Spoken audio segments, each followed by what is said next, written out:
일제 식민지 치하의 한국 교회의 모습에 대해서 좀 살펴보려고 합니다.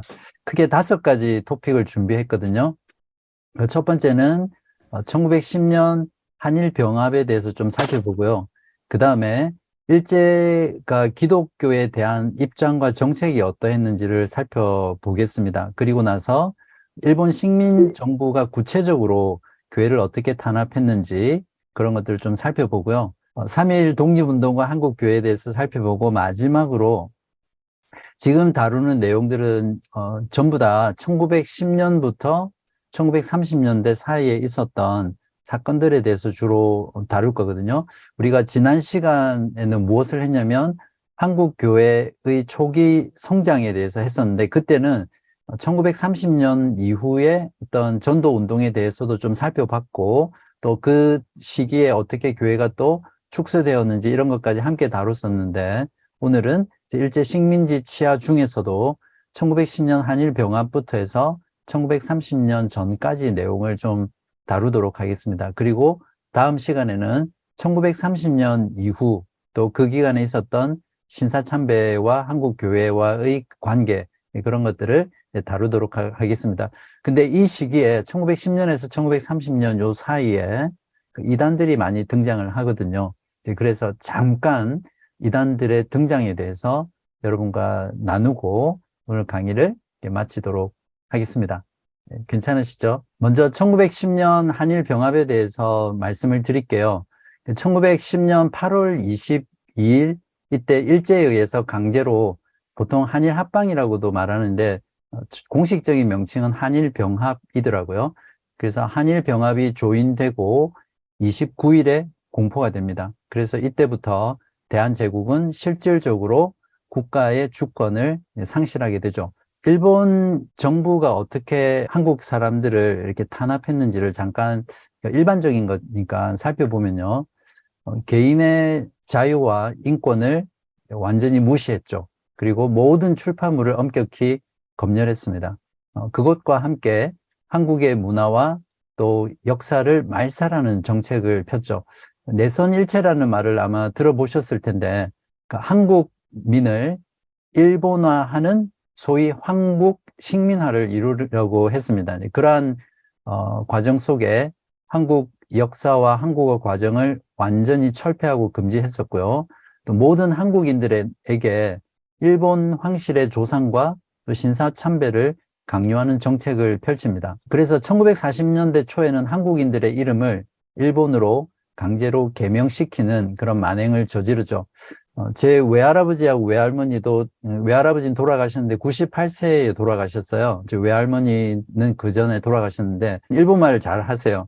그리고 일본 이름을 다 가지고 계세요. 제 이모도 일본 이름을 가지고 계셨고, 그때 바로 이러한 어떤 일제 치하에서 이런 정책 때문에 있었던 일이죠. 그리고 한국인들을 도덕적으로 퇴폐하게 하기 위해서, 왜냐하면 어떤 한 민족을 점령할 때 그 민족을 도덕적으로 퇴폐하게 만들어 보면 스스로 이렇게 민족이 자멸하잖아요. 그런 정책을 펼친 거죠. 그래서 이혼을 조장하고 또 작은 마을 단위까지도 공창, 즉 국가에서 창기를 두는 거죠.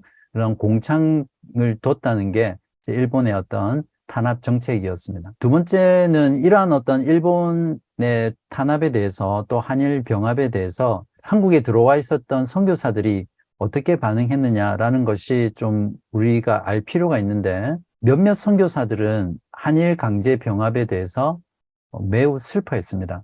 그중에 게일 선교사는 한탄하기를 이렇게 한탄했죠. 한국은 사라졌는가? 중국인마저 어르신의 나라, 책과 선비와 부채의 나라, 많은 거울의 나라, 효자 열부의 나라, 이제 그 나라는 사라졌는가? 1909년 북장로교회 선교부 총무 브라운이 내한해서 평양에서 선교사 회합을 가집니다. 여기에서 일본 정부에 대한 4가지 태도에 대한 가능성을 검토한 후에 만장일치로 4번째 태도를 취하기로 결정을 하거든요. 그 4가지가 무엇이냐면 첫 번째는 반일적인 태도입니다. 한국인이 가장 기뻐하는 대안이고요. 두 번째 가능성 있는 태도는 아무런 행동도 취하지 않는 겁니다. 이건 양편 다 불만족스러운 그런 태도이고요. 세 번째는 일본 정부에 협력하는 거죠. 이건 일본 식민지 정책에 동조하는 행위이기 때문에 한국민들에게 굉장히 어려움을 주는 그런 결정이고요. 네 번째 태도는 충성스러운 인식을 이제 가지는 겁니다. 이 말은 무슨 말이냐면 일본의 병합에 대해서 동조하거나 또 협력하지는 않지만 그것에 대해서 인정하고 받아들이고 그러한 인식을 가진다는 거죠. 그래서 이 네 번째 대안은 그 권력에 대해서 중립을 지키는 대안이었기 때문에 이 선교사 회합에서 이 네 번째를 따르기로 결정을 하게 됩니다. 자, 여기에서 미 북장로교회 선교회 총무였던 브라운이 내한에서 한국 신자들에게 이렇게 권면을 했습니다. 일본의 권세에 대항하려고 하지 말고 자기 자신을 개선하도록 힘 쓰십시오. 무력으로 대항해 보아야 아무것도 성취하지 못합니다. 여러분의 자녀들을 교육하여 여러분의 가족과 함께 더 나은 수준에 달하도록 하십시오. 여러분의 선행과 자제를 보여서 여러분이 일본에 비하여 못하지 않음을 알게 하도록 하십시오. 이렇게 권면한 내용을 보면 브라운 총무가 선교사 협회에서 네 번째 태도에 대해서 결정한 내용이 어떤 건지를 우리가 잘 알 수 있죠. 대부분 선교사들 입장은 일제 압제 아래에 있는 한국을 동정하면서도 정치적인 중립을 지키려고 노력을 했습니다. 한마디로 중립적인 태도를 취한 거죠. 일본 정부는 이러한 선교사들의 태도에 대해서 불만을 가지고 있었고요. 오히려 선교사들이 정부를 반대하는 입장에 서 있다고 보았습니다. 그 다음은 한일 병합에 대한 한국 교회의 반응인데 한국 교회의 반응과 이해는 대체적으로 선교사들의 이러한 중립적인 입장과 동일한 태도를 취했습니다. 이걸 정리하면 정치와 또 종교를 분리하는 그 원칙 속에서 시대적 문제는 대부분이 관심을 끄고 종교적인 순수성만을 추구한 것이 1910년 이 한일 병합에 대한 한국 교회의 어떤 일반적인 태도와 입장이었습니다.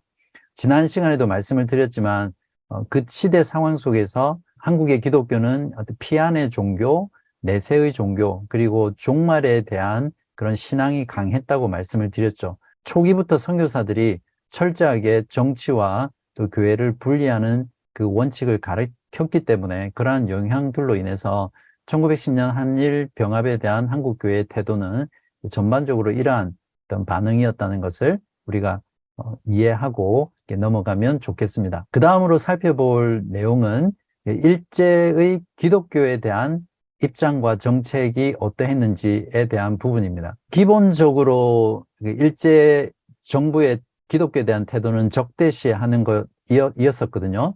그러니까 1905년 을사조약으로 나라는 외교권이라든지 군대라든지 사법권이라든지 경찰권을 다 빼앗겼습니다. 그래서 실질적으로 국가로서의 기능을 상실했죠. 그것에 반해서 기독교는 지난 시간 우리가 했듯이 아시겠지만 실제적으로 1907년을 기점으로 해서 한국교회는 1930년대까지 놀라운 부흥과 성장을 경험하게 됐잖아요. 굉장히 아이러니한 부분인데 국가는 이렇게 망해가고 쪼그라들었는데 기독교는 오히려 그 조직력이나 규모나 영향력에 있어서 점점 커져갔던 거죠. 그러니까 당연히 일제는 한국교회를 처음부터 감시 대상이 됐었고요. 또 교회라는 곳이 반일 운동의 중심에 있다라고 보았습니다.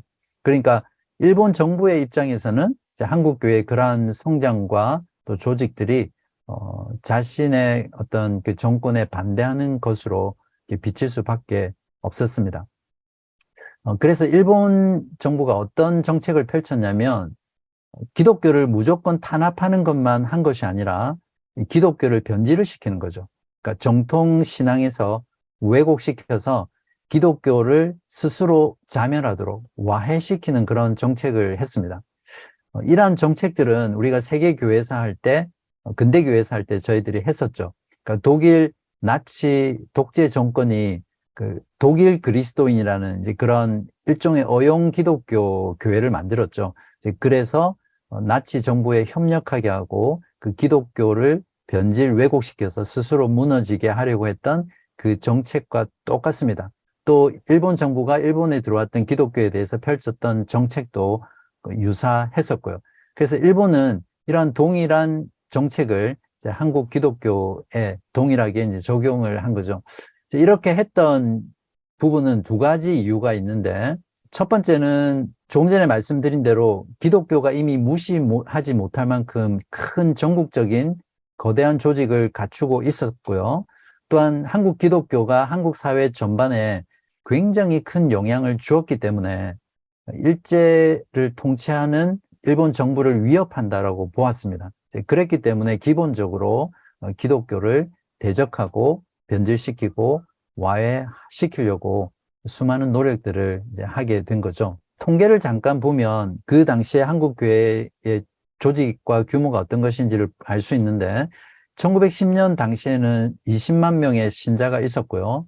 300개 이상의 학교, 3만 명 이상의 학생, 그리고 1900여 개 이상의 집회소가 있었습니다. 외국인 선교사들은 270여 명이 들어와 있었고요. 조선인 교역자의 경우는 2,300명 정도가 있었습니다. 그 외에도 많은 병원, 자선기관 같은 것들을 기독교에서 운영을 했기 때문에 이러한 내용 통계만 보더라도 그 당시에 기독교가 얼마나 큰 거대한 전국적인 조직이었는지를 우리가 잘 알 수 있고요. 또한 백만인 구령 운동을 기독교에서 진행했을 때 일본 정부는 그것을 조선 독립운동을 기독교에서 진행한 것이다, 이렇게 볼 정도였습니다. 그러니까 당연히 일제는 한국 교회를 자신들의 통치를 위협하는 어떤 큰 세력과 방해물로 여길 수밖에 없었죠. 이런 보고가 있는데요. 조선 국기인 태극기가 가장 많이 개양되는 곳은 교회와 기독교인의 집이다, 이렇게 보도됐습니다. 그러니까 당시에 한국 기독교는 직접적으로 또는 간접적으로 민족운동이라든지 독립운동과 관련이 있었고요.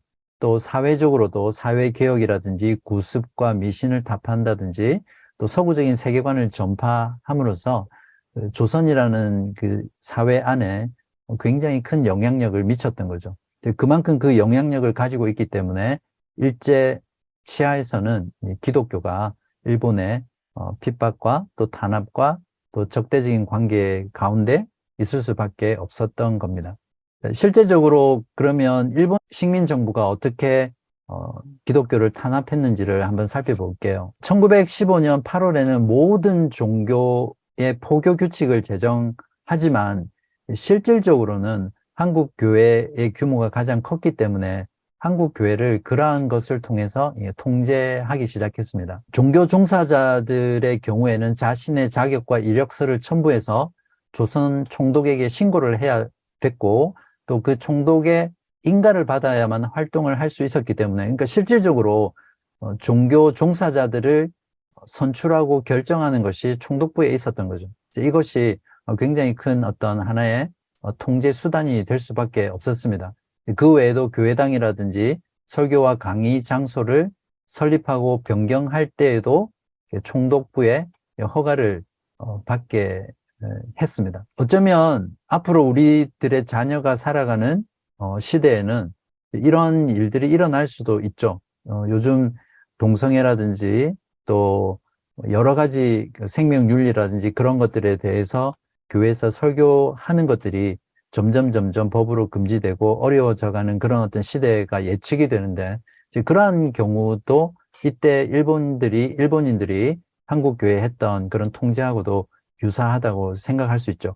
그러면서 우리는 지금 일제치하의 한국 교회의 모습을 통해서 우리의 미래와 또 우리의 신앙생활에 대해서 어떻게 준비할 것인지를 아주 중요한 그런 단초를 얻을 수 있습니다. 자, 이렇게 하다가 1919년 3월 1일 독립운동이 일어나고 그 이후부터는 한국 교회에 대한 감시와 통제가 더 심해지게 됩니다. 일본 정부가 어떻게 어용 기독교를 통해서 기독교를 변질시켰는지를 살펴보면요. 일본의 조합교회라는 곳이 있는데, 이제 그곳에서 조선 선교를 기획하고 지원하면서 한국에 어용 기독교를 만듭니다. 혹시 들어보셨는지 모르겠지만 1911년에는 서울의 한양교회, 평양의 기성교회를 설립하고요.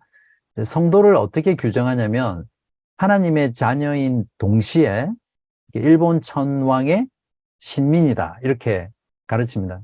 완전히 하나님도 섬기고 우상도 섬기는 이 두 가지를 가르치는데 이게 성도의 본질이라는 거죠. 그러니까 말 그대로 어용 기독교입니다. 그리고 1919년에 이러한 어용 기독교인 교회가 150개가 있고요. 80여 명의 교직자가 생기고 14,400여 명의 교인을 가지게 됩니다. 굉장히 큰 성장을 한 셈인데, 그러다가 3.1 운동 이후에 교세가 점점 축소되다가 1921년에 조합교회가 조선에서 철수하면서 이 어용 기독교의 정책은 중단되죠. 두 번째는 이게 좀 더 실질적인 탄압인데요. 식민정부의 교육을 탄압하는 정책이 발표됩니다. 그러니까 1911년 8월 23일부터 교육 칙령을 발표해서 한국에서의 교육 목적을 뭐라고 정의하냐면 한국의 젊은이들을 일본 제국에 충성하는 선량한 백성으로 교육하는 것이 교육의 목표라는 거죠. 이건 뭐 구체적으로 기독교 교육에 대한 탄압은 아니지만 이제 한국 국민들의 교육에 대한 탄압으로 볼 수 있겠죠. 그 다음 규정 내용들이 좀 더 기독교에 대한 탄압으로 부딪히는 부분인데 1915년 3월 24일에 개정 사립학교 규칙을 발표하면서 식민지 교육을 더 강화하기 위해서 사립학교 교과 과정을 철저하게 통제합니다. 여러분도 잘 아시겠지만 그 당시 대부분의 사립학교는 다 기독교 학교들이었잖아요. 그러니까 사립학교를 통제한다라는 것은 기독교 학교의 모든 과정과 또 과목들 또 이런 것들을 규정한다는 이제 그런 의미가 있는 거죠. 그래서 총독부가 기독교 학교의 성경 과목과 한국 역사 과목을 교과 과정에서 완전히 삭제하라고 요구합니다. 특별히 종교와 학교 교육을 분리하도록 명령해서 기독교 학교지만 종교 교육과 예배를 금지시키고요. 10년의 유예 기간을 주고 이 조건을 만족시키지 못하는 학교는 전부 다 폐교시켜 버리겠다고 협박을 하죠. 이제 그렇게 해서 실질적으로 이런 학교 억압 정책으로 인해서 사립학교가 많이 감소하게 되는데 1910년에 1913개가 있었던 학교가 11년에는 1242개로 그리고 1923년에는 649개로 줄어드는 그런 일들이 일어나게 됐죠. 이러한 교육 탄압에 대한 선교회의 반응들이 좀 달랐거든요. 이제 그걸 한번 살펴보면 감리교회의 경우에는 이러한 일제 식민 정부의 교육 탄압에 대해서 순응을 합니다. 감리교 교회와 그 선교회는 해리스 감독의 영향 아래에서 이러한 교육 탄압에 대한 명령에 순응을 하면서 어떻게 말했냐면 성경 교육이나 또 종교적인 의식이 없어도 학생들에게 기독교적인 영향을 끼칠 수 있다 이렇게 말을 했습니다. 여러분 어떠세요? 맞습니까? 성경 교육이나 종교적인 그런 의식이 기독교 학교에 없어도 학생들에게 충분히 기독교적인 영향을 끼칠 수 있습니까? 네, 없겠죠. 이러한 어떤 그 수능의 결과 감리교의 경우에는 총독부의 모든 요구 조건을 다 충족시키고요. 16년부터 인가를 받게 되는데 배제 학당은 배제 고등 보통학교로 개명을 하고요. 또 이화, 배화, 평양의 광성, 또 원산의 루시 등 감리교회 학교들은 기존의 이러한 이름들을 고등 보통학교나 또는 여자 고보라고 계칭을 하면서 계속해서 그 학교들이 존립하게 됩니다. 감리교회의 이러한 태도는 우리들이 생각해 볼 부분이 많죠. 기독교 학교의 설립 목적과 정체성을 포기하면서까지 학교를 유지했다라는 것은 바른 신앙의 모습이 아니었고 매우 실용적이면서도 신학과 신앙을 타협하는 그런 면이었다라고 볼 수밖에 없습니다. 이에 반해서 장로교 선교회는 어떻게 반응했을까요? 장로교 선교회는 반대를 하거든요. 장로교 선교회는 많은 희생과 또 손해와 고난에 굴하지 않고 본래 교육의 원칙을 고수하고 또 끝까지 성경 교육을 포기하지 않았습니다. 기독교 사립학교를 나오면 취직하기도 어려울 정도로 그런 손해를 많이 봤었는데 장로교는 그것뿐만 아니라 많은 것들을 감수하면서도 끝까지 성경 교육과 또 기독교 학교의 설립 목적 또 교육 원칙을 고수했다는 겁니다. 제가 장로교를 두둔하는 건 아닙니다. 이러한 어떤 반응과 행동에 대해서 정말 장하다 우리의 신앙의 선배들 이런 마음이 들었습니다. 이러한 장로교의 반응에 대해서 총독부는 장로교의 모든 사립학교를 뭐라고 불렀냐면 잡종학교라고 분류를 시켜버립니다. 예를 들면 서울의 경신, 정신, 평양의 숭실, 숭의, 대구의 개성, 광주의 숭일, 수피아, 목포의 영흥 등등등등 마산의 의신학교 등 이런 모든 학교를 잡종학교로 분류하고 그냥 그렇게 존립하게 내버려 두는 거죠. 이에 대해서 1916년 2월 총독부에 장로교 선교회는 종교 교육을 포기할 수 없음을 통고했고요. 1917년 총독부의 압력에 대응하는 과정에서 평양 숭실학교 교장이었던 마포 삼열이 이렇게 말을 했습니다. 제가 읽어 드릴게요.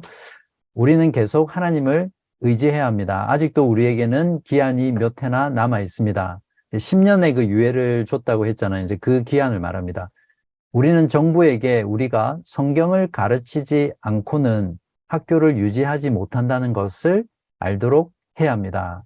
이 일을 하나님께 맡깁시다. 그러니까 이 장로교 선교회와 또 지도자들은 신앙과 신학에 있어서 타협할 수 없는 부분을 끝까지 지키고 또 어떠한 핍박과 박해와 손해를 감수하고라도 일본의 식민정부와 생각과 주장과 또 입장을 분명하게 밝혔다는 것이 장로교 선교회의 교육 탄압에 대한 반응입니다. 1919년 3월 1일 독립만세 운동이 끝나고 나서 그 사이토라는 조선 총독이 다시 새롭게 부임을 하거든요. 이 사이토 총독은 문화 정책을 실시하는데 그때 교육 정책에 대한 그 사람에 대해서 이제 교육 정책에 대한 변경을 요구해 달라고 선교회에서 요청을 하게 됩니다. 이제 그때 요청한 내용이 어떤 내용이냐면 기독교 학교에서 성경을 가르치고 예배 보는 것은 당연한 일이므로 허락해 달라고 요청을 했고요. 또 교사나 학생이나 양심의 자유를 누려야 한다라고 말하면서 천황 숭배 의식에 참석하지 않아도 되게끔 해달라고 요청을 했습니다. 그리고 교과서를 임의로 택할 수 있도록 하게 해달라고 말했고 세계 역사와 한국 역사를 가르칠 수 있도록 해달라고 요청을 합니다.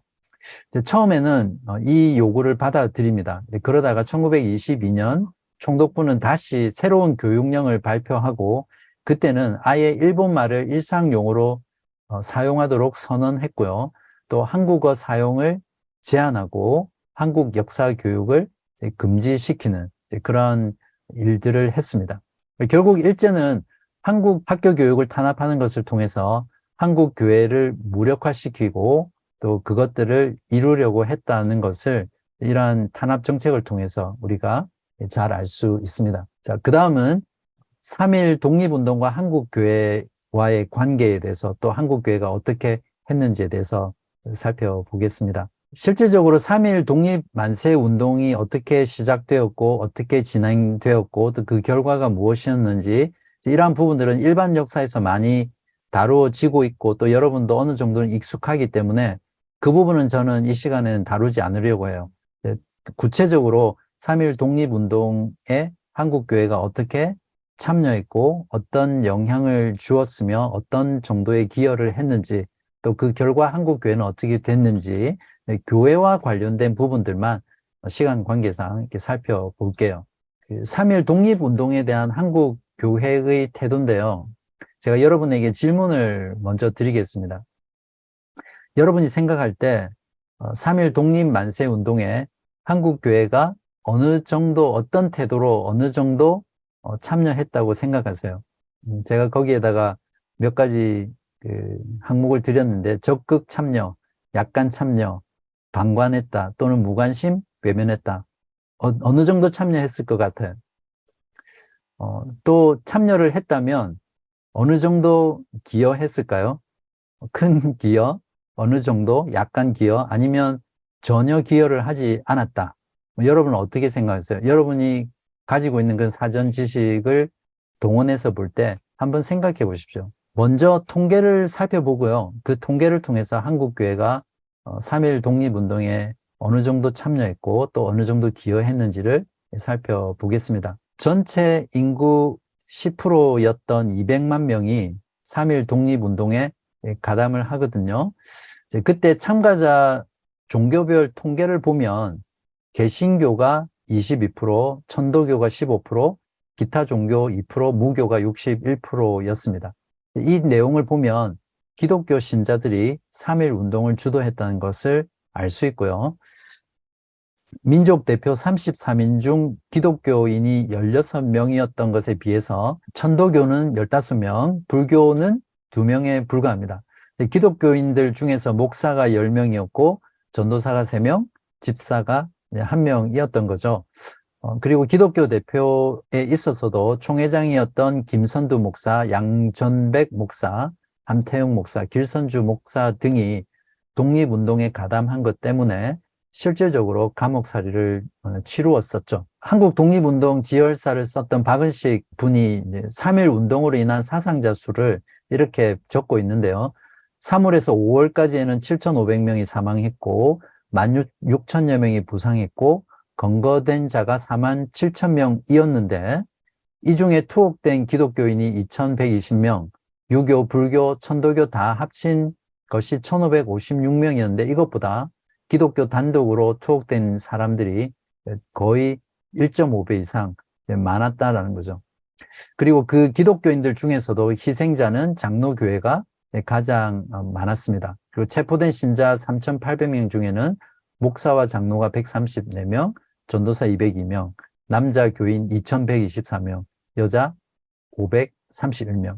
자, 그러면 이 통계를 통해서 볼 때도 3.1 운동에 한국 기독교가 직접적으로 이렇게 가담해서 한국 교회가 주도해서 일어난 운동은 아니었지만 한국 교회의 참여는 굉장히 적극적인 참여였고 또 그것에 대한 영향은 매우 컸다라는 것, 이러한 통계들을 통해서도 잘 알 수 있습니다.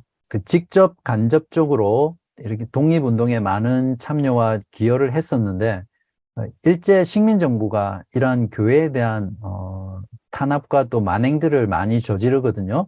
그 중에 한 가지 대표적인 사례만 여러분에게 소개를 하려고 합니다. 혹시 여러분 제암리 감리교회 학살 사건 들어보셨어요? 1919년 4월 15일에 발생했었는데 모든 주민과 교인들에게 독립운동을 벌일 때 이 주민들에게 일제가 굉장히 가혹하게 대응을 했었거든요.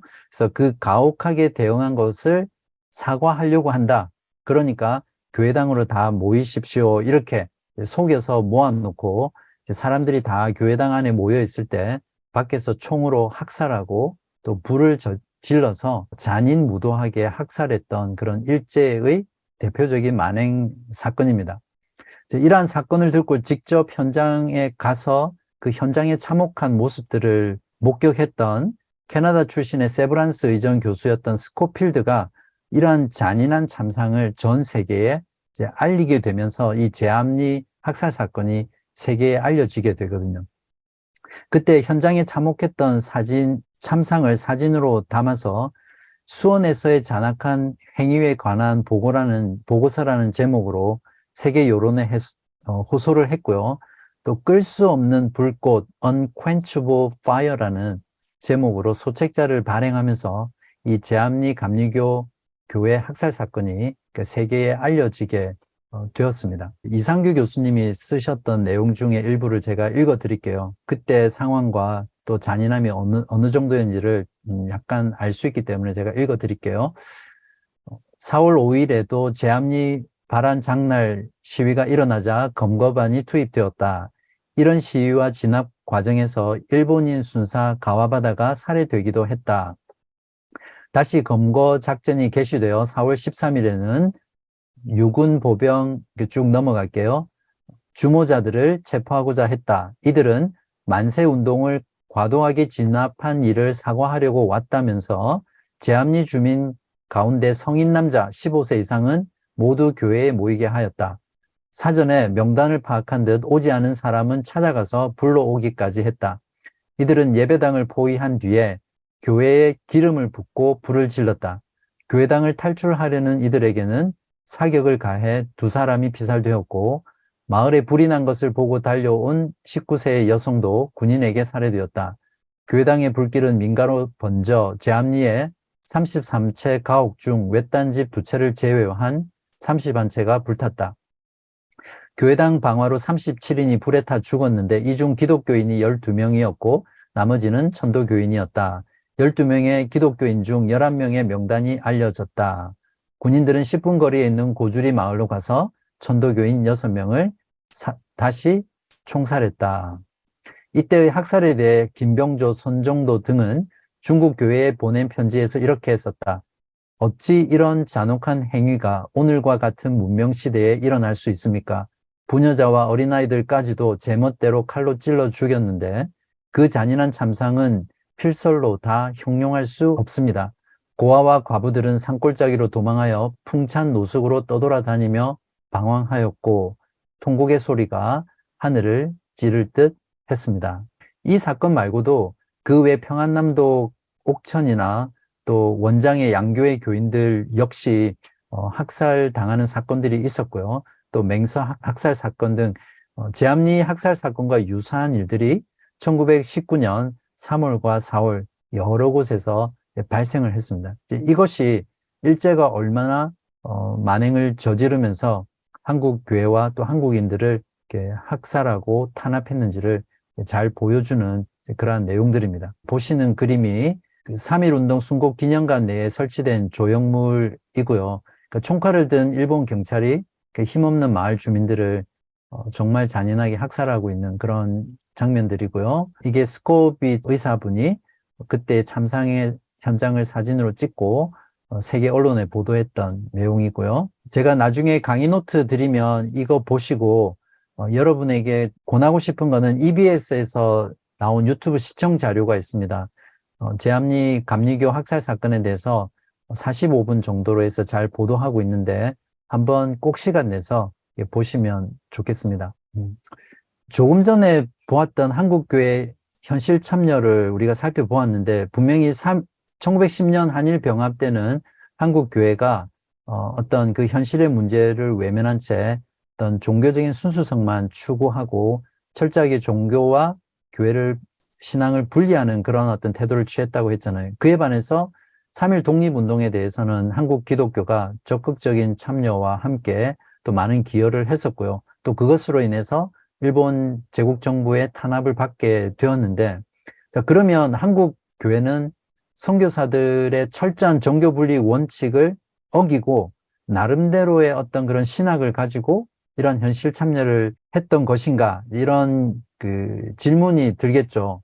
이 정도 되면 이제는 더 이상 한국 교회는 선교사들의 가르침과 권면이 필요 없기 때문에 그걸 거부하고 독자적으로 한국 교회 입장에 따라서 참여를 한 것인가? 이런 것들을 우리가 생각해 볼 수 있는데, 우리들은 여기서 한국 교회의 그러한 현실 참여의 정신과 태도가 어떤 것인지를 통해서 우리에게 중요한 길을 제시해 준다고 볼 수 있습니다. 어떤 부분이냐면요. 당시 독립운동에 참여했던 기독교 지도자들은 만약에 독립운동 결과가 좋지 않을 경우는 그것이 바로 한국 교회에 대한 박해로 이어질 수 있잖아요.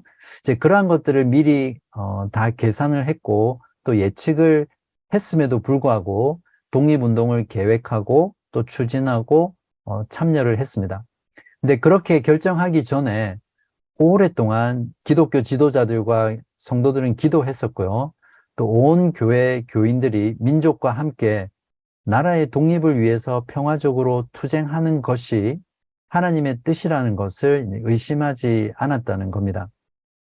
그러니까 선교사들의 종교 분리의 원칙에 충실히 따랐지만 자국의 신자, 즉 한국 신자들과 또 한국에 와 있는 선교사들의 국가에 대한 입장이 서로 다를 수밖에 없다는 것을 잘 이해를 했습니다. 무슨 말이냐면 다 예수 그리스도 안에서 동일한 천국 시민이지만 지상의 나라의 시민권은 서로가 달랐다는 거죠. 그러니까 선교사들은 치외 법권에 의해서 얼마든지 자유를 마음껏 누릴 수 있는 신분이었지만 한국인 신자들은 그렇지 않았잖아요. 일제의 탄압과 또 그 굴레 아래에서 신음하면서 고통하면서 신앙생활을 해야 했던 신자가 한국 신자였거든요. 그러니까 동일한 천국 하나님 나라의 시민이지만 이 지상 나라의 시민권은 서로가 달랐기 때문에 그 다른 시민권에서 특수한 상황 속에서 하나님의 말씀을 이해하고 또 현실에 참여했다라는 것입니다. 그래서 한국의 신자들은 한국의 독립은 한국 사람의 일이지만 외국 선교사의 일은 아니라고 생각을 했고요. 그랬기 때문에 한국인 신자들이 3.1 독립운동인 이 민족적인 거사를 앞두고 선교사들에게 조언을 구하지 않았습니다. 그리고 실제로 언제 거사를 할 것인지에 대한 그러한 내용들에 대해서도 알려주지 않았습니다.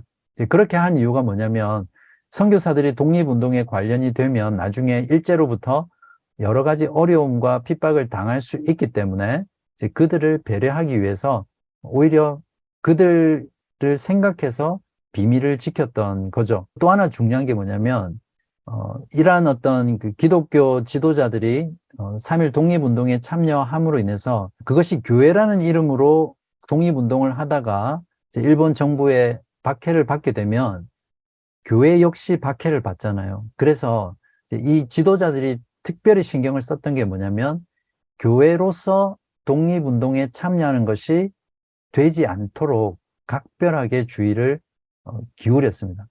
그랬기 때문에 다른 종교 단체와는 달리 기독교는 자체적으로 독립운동에 대한 공동성명을 내어놓지 못했습니다. 이제 이러한 신앙의 선배들의 현실 참여를 보면 교회라는 이름으로 어떤 특정한 정당을 지지하거나 특정한 정치인을 지지하는 이런 행위들, 또 선거 운동을 하는 모습들, 이런 한국 교회는 이런 모습들이 많잖아요. 이제 그러한 모습들이 얼마나 잘못됐는지를 우리가 잘 알 수 있습니다. 교회라는 이름을 걸고 어떤 대외적인 활동을 하거나 또 정치적인 입장을 표명하거나 정치 활동을 하게 되면 그 활동이 잘못되거나 문제가 됐을 때 교회가 함께 고통하고 또 어려움에 처할 수 있기 때문입니다.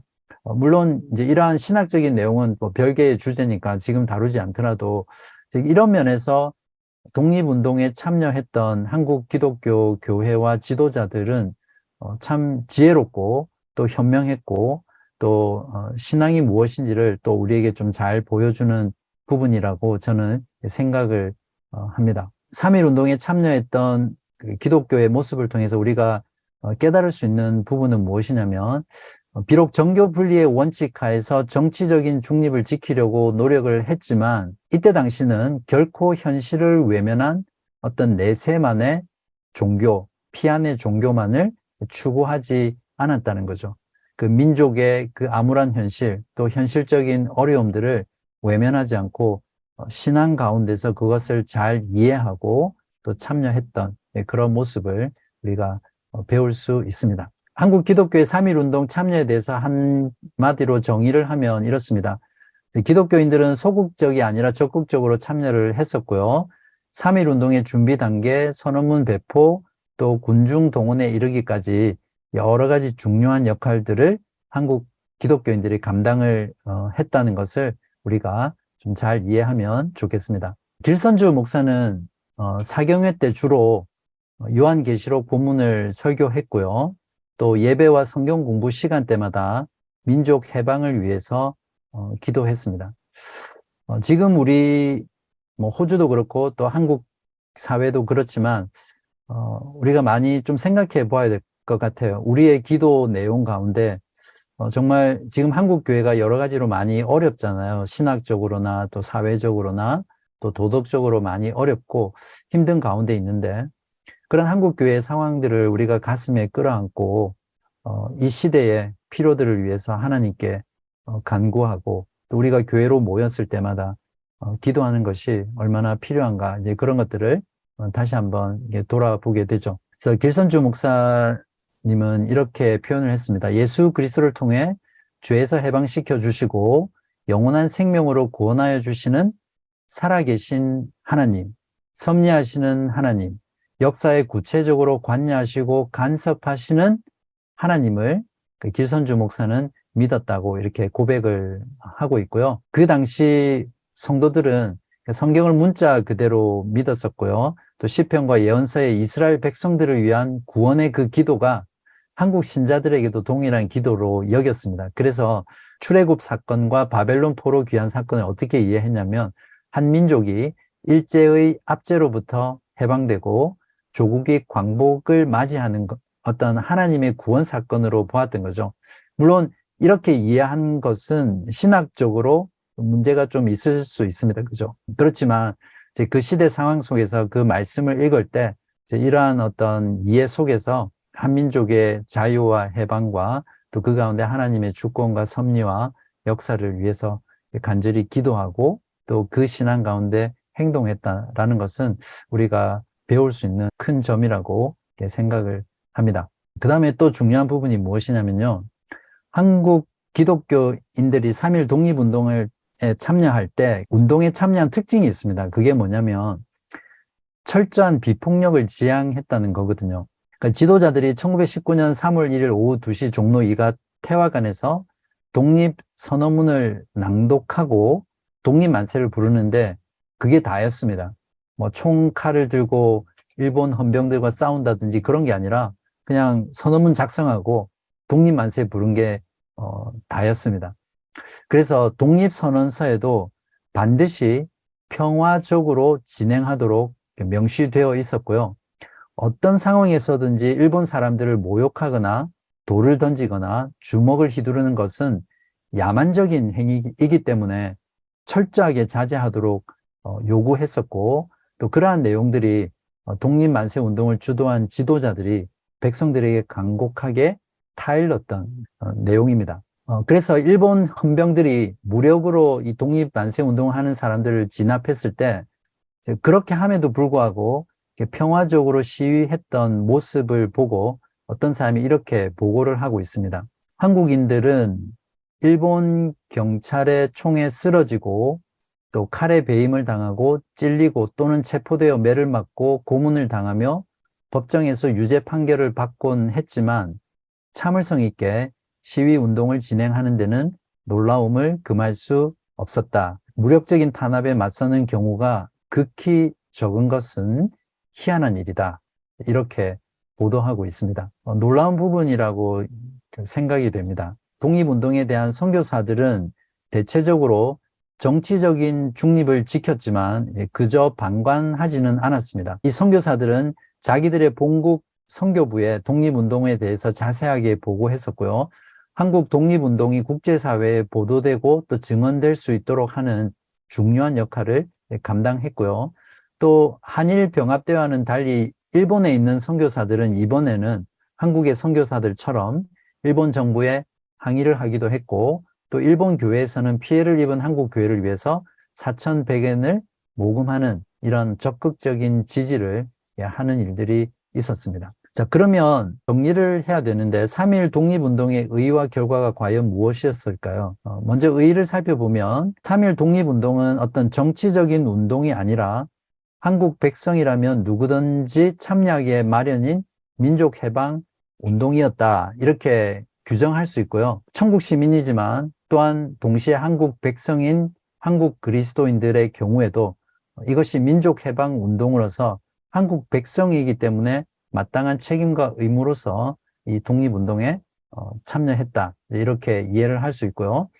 3.1 독립만세 운동의 그 결과는 일반적으로 현실적인 목적인 독립을 쟁취하지는 못했습니다.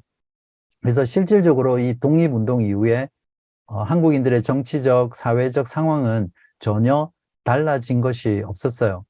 그러나 자주 독립사상을 고취했고 또 독립투쟁을 해외로 확산하는 계기가 됐었고요. 민족기업 육성에 대한 자각을 얻음과 또 동시에 일본 정부와 세계를 향해서 한국 민족은 진정으로 자유와 해방을 갈구하는 민족이라는 것, 한국 민족은 여전히 지금도 살아있고 건재하다는 것을 이제 알리는 그런 계기가 됐었고요. 또한 그러한 것들을 통해서 한국 민족들에게 민족의 긍지와 자랑과 또 민족의식을 강화시키는 중요한 결과들을 만들어냈습니다.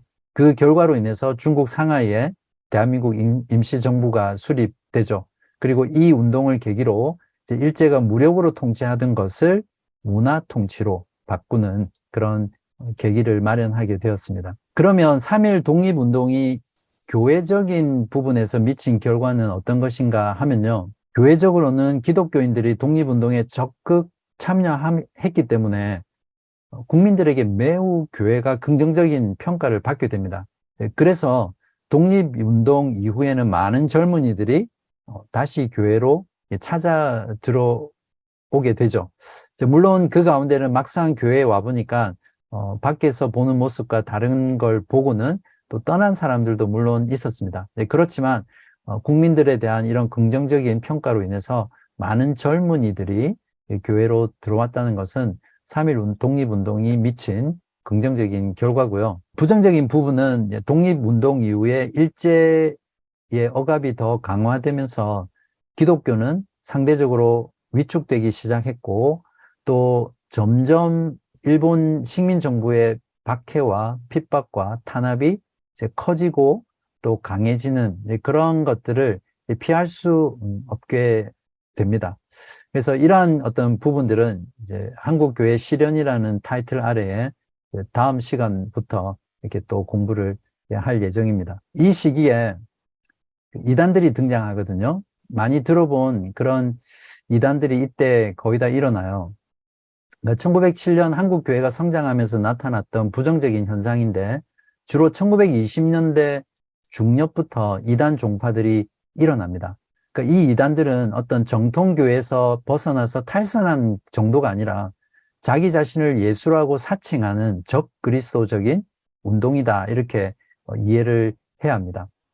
감리교회 유명화라는 사람이 있어요. 그러니까 자신에게 예수가 강림했다라고 스스로 메시아라고 사칭했던 사람이었고 또 백남주 한준명이라는 사람인데 이 사람은 유명화하고 굉장히 밀접한 관계를 가지면서 새 생명의 길이라는 책자를 만들어서 성경보다 더 비중을 두면서 사도신경, 삼위일체 교리, 또 예수님을 통한 사죄의 교리를 다 폐기시켜버리고 신비적이고 신지적인 경험을 통해서 하나님과 합일, 즉 하나가 되어야 한다라고 주장했던 사람입니다.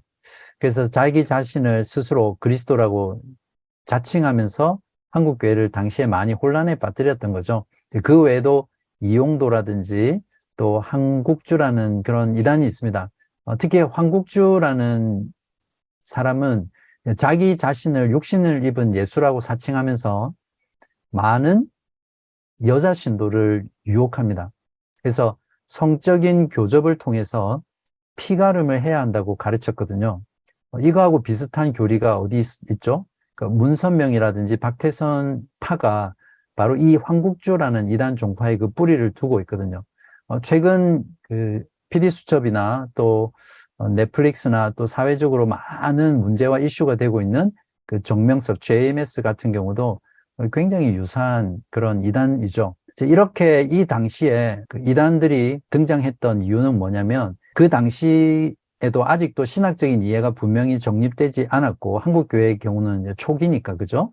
그리고 민족적 순환과 관련해서 지나치게 종교성이나 또 종교적 초월성이 강조됐기 때문에 어떤 신비적이라든지 또 자기 자신을 적그리스도로 메시아로 사칭하는 그런 일들 같은 것들이 이렇게 팽배할 수밖에 없었던 거죠. 이제 그러한 어떤 상황들을 아주 악하게 이용하는 그런 사악한 자들의 활동 때문이었다. 이렇게 볼 수 있고요.